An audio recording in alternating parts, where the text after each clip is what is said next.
The A's opened up a 6-game road trip with a bang, putting up 12 runs. Let's get into it today on Locked On A's.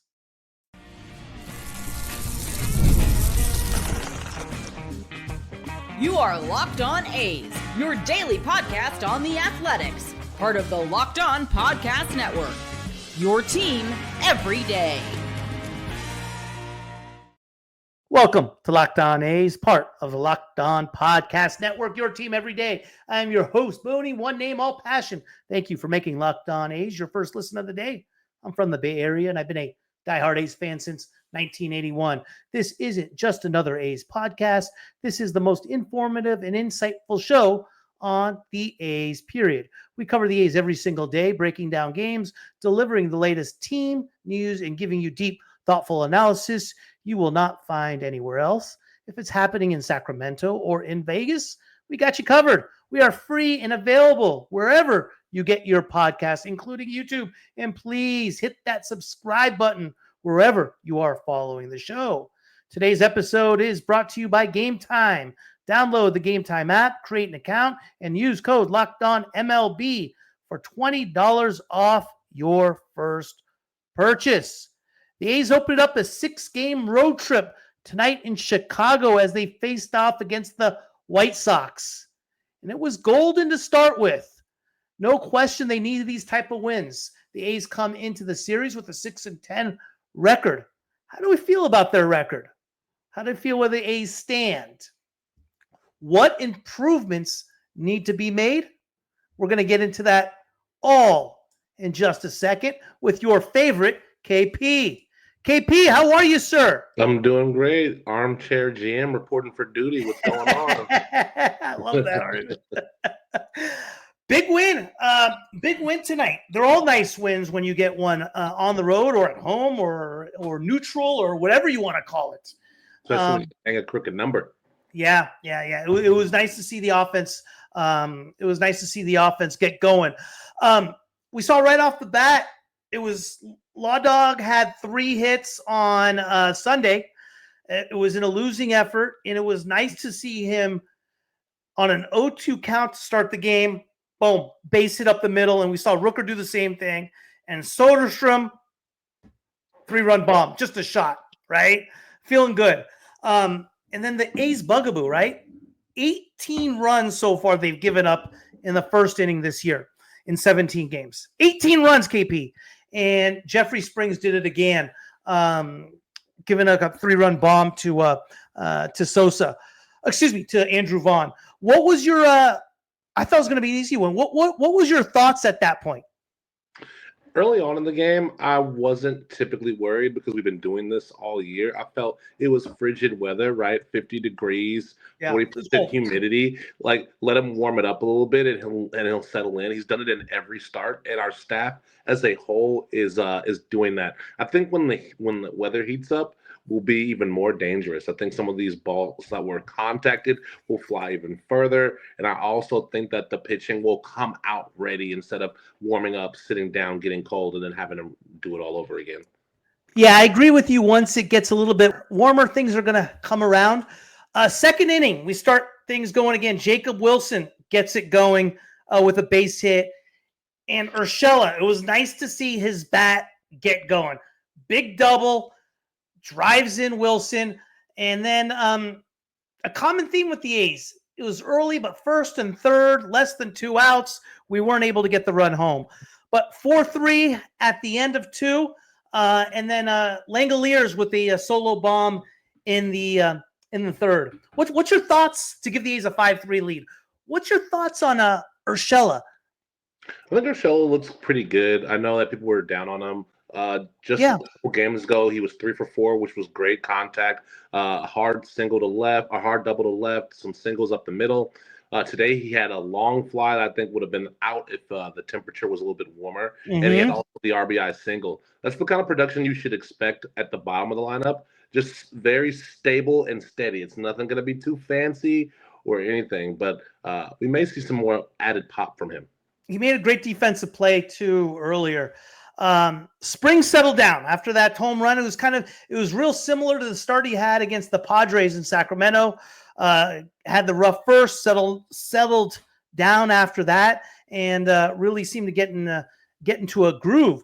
But here's a question I have for you. Every time I'm starting to say, hey, this Muncy kid is just not getting it done. And he just proves me wrong every time. I said it when we were going into the sixth with 2 outs, nobody on, double down the left field line. And what I thought was just a huge at-bat was Law Dog driving him in, giving us a 6-3 lead. Rooker walks for first and second. Soderstrom broke the game open with another 3-run bomb. 100%. 9-3. I still don't know what I feel with regard to Muncy. He has had big hits, but again, he's hitting it well under 200. He's striking out a lot. His defense is shaky. I'm not sure. What's your thoughts on Muncy? Yeah, I kind of feel the same way. I think he's pressing, and I don't think it helps that we move him around from second to third, right? With someone that young that's trying to stabilize, they need everyday reps in the same place. He's been playing second most of the thing, most of the time. Then it's 4 errors in the last 3 games from second base, so I don't love that. All pretty routine too. They aren't crazy. Just kind of played the grounders. The at-bats are starting to look a little bit more steady, but you know what I'm sensing from him is that he wants too bad to prove himself, to be on base. That's a young player mentality where he's expanding the zone for the pitchers. He doesn't have to do that. And when he stays within himself, he drives the ball pretty hard. So I'm liking what he can do with the bat if he can get contact. I'd like him to just settle down. So maybe now's not the time, but, later he will be a factor. At some point he will be a factor. Yeah, I mean, I'm thinking once Geloff comes back, though, it's going to be Muncy that gets sent down. 100%. I don't see it any other way. You have any concerns with Rooker? No, not at all. It's early. I think we're kind of spoiled that he's usually an early starter. He starts out on fire, then he kind of cools, and then he'll steady out. I'm okay with Rooker because he is making contact. He had a long fly that was robbed by Luis. Yeah, Robert. Luis Robert Jr. Makes that catch. That's off the top of the wall. That's a double at least. Maybe it gets knocked into the field of play. He gets 3 bases out of it. It seems like he has a good game, and then he hits the ball hard. He had a couple line drives that were snagged by infielders last game. What I'd rather see is strong at bats and him putting the ball in play and getting hard, strong contact. He has struck out a couple times, but not to a concerning degree. He is driving the ball. It's when you start getting behind 0-2 every single at bat, then I start to get concerned that you're not seeing the pitches as well. Yeah, no, I agree with you. We're 7-10 right now. What's your thoughts on where we're at? It's early, obviously. I wouldn't say we've played our best baseball, but the schedule's been tough. What's your thoughts on where we stand right now? I'm actually pretty excited. If you look around the division, we're actually right there in the middle. The Angels have gotten out to a hotter take than usual. The Rangers are right there, 9-7, 7-9. The Astros are right there with us. They have not looked very great with all the changes that they made to their core. And the Mariners still have the Mariner issues. They have a couple pitchers that are down. So we're right in the middle of it. As long as we can withstand or render a long losing streak, I think we're going to be fine. Maintain this, play to just about 500 baseball, just sub 500. And then again, when it gets warmer, we'll really take off. The challenges I see are defensive in the outfield, and then also our starting pitching. Yeah. Outside of that, our offense is carrying us. Yeah. I hear you. I'm mixed on it too. You got to remember 7 of our 10 losses have been against the Padres, Cubs, Mets, and they're the 3 of the baseball's best teams, right? And here's another interesting stat for you. I don't think the A's are playing good baseball right now, but the good news is we don't need them to play good baseball. We need them to play average baseball. Right now, the American League West against the National League has a combined record of 12-22. It's just the division, the American League as far as a whole is down. And if we stick in there, our whole goal as a team, like it's always been, like any other team is, make the playoffs. It doesn't matter when you're playing good. It doesn't matter if you're playing good baseball. It matters when you're playing good baseball. We got to stick around. We sneak in. Whether in the storm against the elites, the baseball's elites, you're just about 500. Chances are you'll be, I guess, conditioned for the weaker teams later in the season. So I think we're pacing pretty well. I know it doesn't show up on paper, especially in the pitching, but it's going to look better. Agree. I mean, with the struggles we have with the pitching, with the struggles, Brett Rooker's not Brett Rooker yet. JJ Bleday's not JJ Bleday yet. A lot of guys aren't themselves yet. Our defense has been atrocious. It was atrocious last year. It's really bad this year.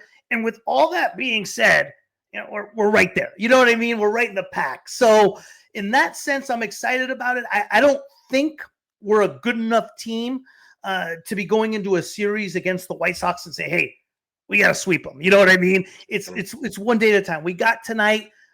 Let's get tomorrow and go from there. But when we come back, I want to get your thoughts, KP, on what this squad needs to improve on. Are we going to bring up a Nick Kurtz? Does our lineup need to get better? Is our pitching going to need to get better? Are there moves we need to make right after this? Basketball and hockey playoffs are heating up, and there's no better way to turn your sports knowledge into real rewards than with Prize Picks, the easiest and most exciting way to play daily fantasy. With Prize Picks, you simply pick more or less on at least 2 players' projections, and you are in. You can even combine players across sports, basketball, hockey, baseball, and more for your chance to win up to 2,000 times your cash. Here's what I'm picking for tomorrow's A's game. KP, I'm going with Lawrence Butler once again, like I did tonight, over 1.5 hits, runs, and RBIs. But I got the second half wrong, which was Jeffrey Springs over 4.5 strikeouts. What do you like for tomorrow's game? I'm going to double down on Lawrence Butler. If he gets 2 hits, he's definitely scoring a run. Right? 2 hits? Okay, so you like Lawrence Butler tomorrow as well. How about Osvaldo Bido over 5.5 strikeouts? I think he's going to have his good stuff. I see him striking out. I see it being a dominating performance for Bido. I got him over 5.5 Ks. Ooh, he's not such a dominant pitcher. I'm gonna take the under on that. I'm gonna go with 4 strikeouts. You guys heard it here. Both on over Lawrence Butler, 1.5 hits, runs, RBIs. KP has under Bido strikeouts. I have over Bido strikeouts. What I love is how easy it is to set up your lineup in under 60 seconds. Prize Pick even runs cool promos like Taco Tuesday, where they discount player projections up to 25% for even more value, and payouts are fast, safe, and secure. Download the app today and use code LOCKEDONMLB to get $50 instantly after you play your first $5 lineup. That's code LOCKEDONMLB to get $50 instantly after you play your first $5 lineup. Prize Picks, run your game. Do you see us making any roster changes? I've heard a lot of things as far as Nick Kurtz, and Nick Kurtz has been on fire. You know who else is playing great right now? I saw him play today. Is Brett Harris. Brett Harris is tearing it up in AAA, and he's that defensive guy we always thought we knew he was, and now he's starting to handle it with the bat as well.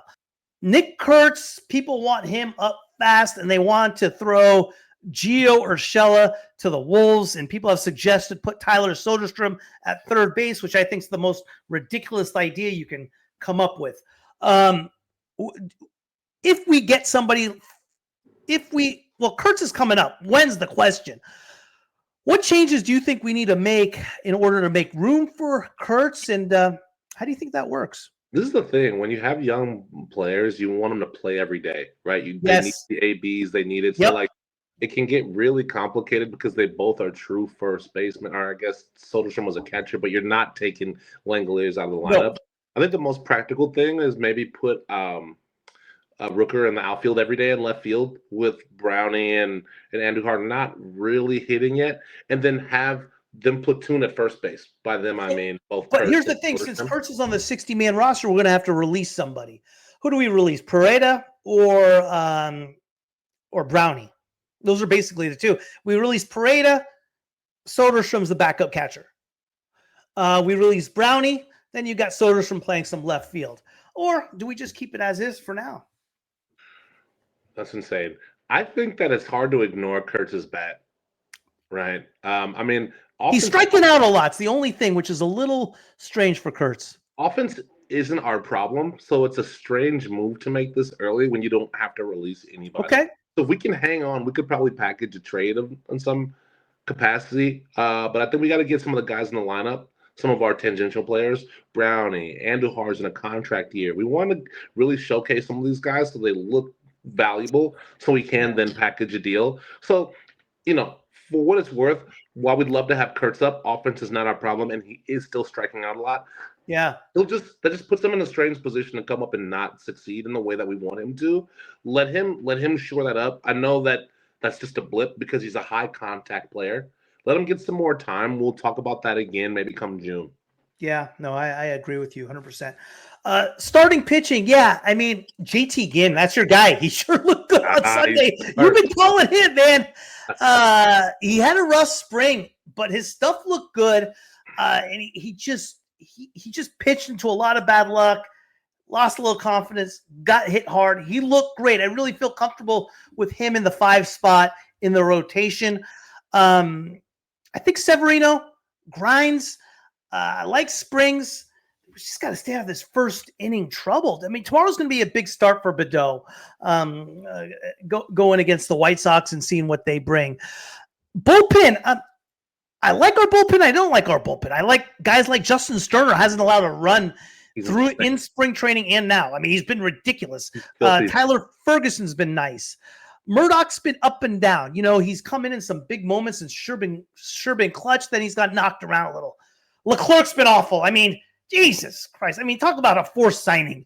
I don't know. I mean, I liked it at the time. It seemed okay, but is it that he's older now? What is the challenge? I'm not understanding. This is what I was saying. Remember, I told you, for as filthy as his stuff is, he's so hittable. There's been a couple times where he just comes up and they run away with the score. So that's really disappointing to see. Yeah. I do agree about Murdoch loving Sterner. Sterner is an extreme find. Yeah. Off the waiver wire from the Rays. As far as starters go, I think Springs is going to figure it out. He's not the type of pitcher to walk people, and today he had 3 walks, 4 Ks. So his whip's going to come down. I trust that. Remember, he has been out mostly for the last year, so he only had like 3 or 4 starts last year because of the right. So he does have some mileage, even though he's 32. He's just making his way back. And then I think, and for the starters, my biggest concern right now is Badeau. Badeau has a hard time with the zone. He yanks that slider to the left side in on lefties and away on righties, and it just takes him so many pitches to get through every at bat. He barely gets to 5 innings. He's usually at like a 3.6 and a 1.8 whip. I think that's a little bit too high. But I think everyone's better on the road. I think there's a cost to acclimating to Sacramento, and I think that's a part of what we're seeing. Yeah. The Sacramento thing is just, I don't like it right now. It's not it's more of a detriment than anything. It is early. And again, it could be at the same time. Let's keep things in a perspective. It was the Cubs, Mets, Padres. The only good part about those teams is I don't think we went 2-7 against those teams. And obviously we're not playing great baseball. Even if we are playing good baseball, maybe we go 3-6. Those teams are just really, all 3 of them can win 100 games this year, and all 3 of them can win a World Series. I'm shocked how good the Cubs pitching staff has 100% settled down. Yeah, I don't necessarily think it was even them. I mean, they're on the road anyway, so they're like, we don't care. We're on the road. We're just going to play how we play. But our team is also adjusting. It's a younger team adjusting to how the wall caroms off the wall. Yeah. There's no Mount Davis behind the outfield wall for the wind as it's whipping in night games, and it's still springtime, so it's a lot cooler. They're used to how that plays with the balls, And so I think they're just getting used to how the stadium plays in general. I don't know if you've noticed too, but the mound looks shorter. Yeah. The mound looks a lot shorter than it did almost like high school. It doesn't look like they're setting up high. And so, like, when you're coming off the mound and releasing into the pitching zone, it's going to impact you a little bit. So I just think there are some discrepancies that they're trying to figure out right now. Yeah, no, I agree with you 100%. Yeah, I mean, as far as the other move we got to make, though, KP, is we need another left-hander in the bullpen. Right now, we only have one. It's TJ McFarland, right? And he's not really your traditional type of a left-hander in the bullpen. He's kind of your, hey, face one guy, left-hander at the end of the inning, and that's it. Last year we had two or three. Scott Alexander was in there. Hogan Harris was there. So we need another left-hander in the pen. And what do we do when Ohtani comes back? Oh man, that's tough because that puts another righty in the situation. And we released Angel. Well, he didn't get claimed, so he's in AAA Vegas right now. Oh, he didn't claim. Great. I think that's going to be an arm that we're going to rely on later down the line too when we get him kind of refined. Yeah. There's a couple of lefties in my. I just don't know where you make room for them. Like the guys I'm thinking you make room for is who I don't want to see is like your Leclerc, but Leclerc's not going anywhere just because of what he's getting paid. He's signed, he's got signed. It's gonna have to be a trade. Like a Spence, a Mitch Spence might be somebody that needs to go, or I don't know. I don't know. Mitch Spence has played a very vital role in making sure the bullpen stays healthy. Right, we've had some outings where we were able to put the stopgap in. He comes in, cleans it up 3 innings. Tonight we didn't even really have to go to the bullpen because he used 3 innings. You know what I mean? And so like he did tonight. Long relief. So he keeps the bullpen fresh. He does, but he's a dime a dozen. I mean, I don't think you need, it's a tough call. I agree. At least there's decisions we have to make. 100%. These are good problems to have. Yeah, absolutely. And when we come back, KP, I want to preview tomorrow's game 2 of the series. There's nothing better than catching an MLB game live, the crack of the bat, the roar of the crowd, and the smell of ballpark food. And if you're looking to go last minute, Game Time makes tickets easier than ever with last minute deals, all-in pricing, and a lowest price guarantee. Game Time takes the stress out of buying MLB tickets. Plus, ticket prices drop as Game Time gets closer, meaning you can score an incredible deal. Game Time is the official ticketing partner of Locked On A's. And as the A's come back to Sacramento next week, I can count on them to help grab tickets that meet my needs. I recently grabbed last minute tickets for a game, and Game Time had unbeatable prices, which meant more money for food and merchandise. This makes finding the best deals effortless. It filters out the fluff and highlights the top discounts in the stadium. I love that I can preview my exact seat before purchasing. No bad surprises when I get to the stadium. Take the guesswork out of buying tickets with Game Time. Download the Game Time app, create an account, and use code LOCKEDONMLB for $20 off your first purchase. Terms apply. Again, create an account and redeem code LOCKEDONMLB for $20 off. Download Game Time today. Last minute tickets, lowest price, guaranteed.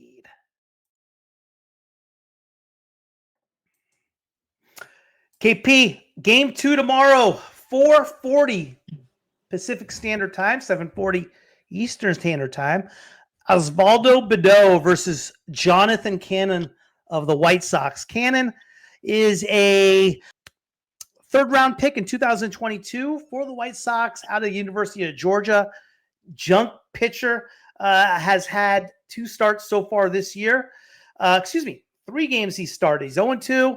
14 innings pitched, 5.70 ERA. Not going to overpower you. A lot of junk stuff. Right-hander. We're gonna go back with a similar lineup like we did today. Yeah, 100%. We're gonna have We're gonna have our right-handed lineup out there. I think you don't think Browning will be out there over Andujar? No, actually, Andujar DH tonight. Yeah, definitely. I mean, with Andujar also going 0-for-4, he's not like taking to the lineup as well. He's not seizing the opportunity. So maybe you throw in Browning because he hasn't got that bad. So maybe Shu comes in too. Yeah. From Muncie. And so maybe absolutely. But we got a road game tomorrow. I think it's going to look a little bit like today. is a young pitcher. He has a 1.64 WHIP, so we're going to be on base as long as the guys can stay patient and not try to like do it all with one swing. Then we're gonna be cycling the bases. Bito's been very, very consistent. It's been good, but it's been shaky as well. Right? Yeah, that's what I was gonna say. Like you look at his numbers, he's 2-0. He has a 3 ERA. He's the numbers look good, but if you watch the games, it's like he's one hit away from getting ugly. Absolutely. Or finding a hole. And like he gets big strikeouts when he needs them. Like I anticipated he was going to be a bigger strikeout pitcher, but he only throws 92. But I think one of his advantages is that he tunnels all his pitches. His slider, his sinker, his two-seam, they all look the same as they approach the plate, and the bite is different. So I think he's a little bit deceptive, and I think it'll throw off the White Sox tomorrow. So look for us to cover the -1.5. Wow. Okay, I like it. I like that prediction. Okay, yeah. Absolutely. So we got the White Sox tomorrow, and then a day game. I believe we're going against Martin Perez on Wednesday, left-handed pitcher, I want to say. So that should be interesting. And I'm not sure what I would imagine they're going to give Shea a day off on one of these, because then we have Tuesday, Wednesday, Thursday, Friday, Saturday, Sunday, and that Milwaukee series is going to be going to be something else. So that's going to be a tough series. Have you heard anything on when Gelof's coming back? I know he was throwing the other day. He was in the field. I'm thinking another 2-3 weeks, probably. I think that's a little too soon. I think he'll be healthy by then. Okay. But I think one of the things is that his spring got cut a little bit short, and he wasn't, even though he got the surgery, he wasn't able to swing a bat. He was able to do baseball activities, so strengthening and fitness and stuff. So I think they'll give him a second to like get comfortable in the cages and do some live hitting, and he'll probably do a rehab assignment as well. So I expect probably like 2 or 3 games at AA, AAA, and then see him. So that's a good call. Let's about another month. Yeah, about another month. Are you surprised that I know I am at Soderstrom start? I mean, it's been such a weird uprising. Like last year, he had flashes where he was crushing the ball, but then also striking out too much. And now it feels like he's put everything together from the jump. I think the pressure of having Kurtz right behind him has put a little fire under his bottom. You know what I mean? But he looks incredible, and I want to see how long this lasts for, because even his outs look good. Yeah, they sure do. They sure do. Absolutely. My big concern in the offseason was Soderstrom. 100%. 100%. I was like, hey, so my whole thing is Soderstrom's like, yeah, he's a prospect. He's somebody that we think he's going to be great, but he's not there yet. And the guys that work as the A's, like, we've had a hard time in recent years getting our rookies to transition into stable impact players, not just everyday contributors, but like Nick Allen didn't really work out, even though he's doing okay in Atlanta.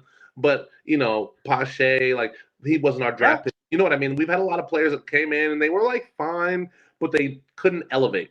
And so it's really exciting to see him elevate even faster than Olsen did. It took Olsen and Chapman a little while, and this is maybe his second season actually up. Maybe he had half a season up. And he's driving the ball. He's controlling the strike zone. He's walking, and he's supposed to be an impact player. So he's in the middle of the lineup hitting 4, 3, 5, somewhere in there, to where we need him driving runs to make it all go. He just lengthens our lineup and makes us look like unbeatable, really, when he's swinging the bat like he was tonight. What's your expectations right now in the next month or two? We're 17 games in. What's your expectations with the A's, and where do you want to see him? What kind of ball do you want to see? What are you excited about? What are you pissed off about? I'm actually excited about the direction of the team. I think being on the road is really helpful for them to gain that camaraderie. That's where it really all happens. We're usually at home a lot at this time of the year, and then we go on the road. I think that's why we get hot in June. So I think this is really good for us. Also, the road record looks great. I think the home record will regress back to the norm, and I think that's the thing I'm pissed off about. They look terrible at home, and that's got to change. Yeah, they did look not terrible just from an entertainment standpoint, but it's just not a competitive standpoint. I was pissed. It 100%. just, it looked like I didn't mind them losing to those teams. I felt those teams were better than them, but I felt like they got out competed. I felt like they got out hustled. I felt every part of the game they were just outplayed on it, and for a minute there, so they didn't have a whole lot of heart going in. They quit on Sunday's game. They got down that 1-0, 2-0, and it was like it felt like they were just done. 100%. And so I think that's what I want to see. Without knowing directly who's on the calendar, I expect them to play at least 500 ball. Right. So we got here's our stretch. Here's the key stretch. We have 3 in Chicago, 3 in Milwaukee. We come back for 3 against Texas. We come home and 3 against the White Sox at home. Then we hit the road for 4 against the Rangers. Then after that, I'm a little gloomy on what we got. But that's basically the next stretch of games. Yeah, I think the Brewers are going to be tough. Churio and Terang and Yelich are doing great. They're just a grindy team. Yeah, you're right. They're going to grindy. They're going to hit. They're going to move. Speedy. They're going to play small ball. They're athletic. Absolutely. Yeah. I think any game at home right now is a little bit confused. It's a little bit choppy, right? I think we can get 2 or even 3 in Chicago. When they come back to Sacramento, I'm concerned about that because while we're a better team, we're not playing superior baseball. No, we're not. We're not competitive. We're not competitive. Yeah. And so that also makes me nervous about the Rangers because I think we can beat them as is. If we're playing like how we played tonight, then yes, we're tough to handle. But if we get home and we throw the ball around the yard, that's a veteran team. They will absolutely take advantage, and they have more pop this year than they did last year. Absolutely. We'll see what happens tomorrow, KP. For the rest of you, thank you for making Locked On A's your first listen today. For your second listen, check out the all-new Locked On MLB Game Night.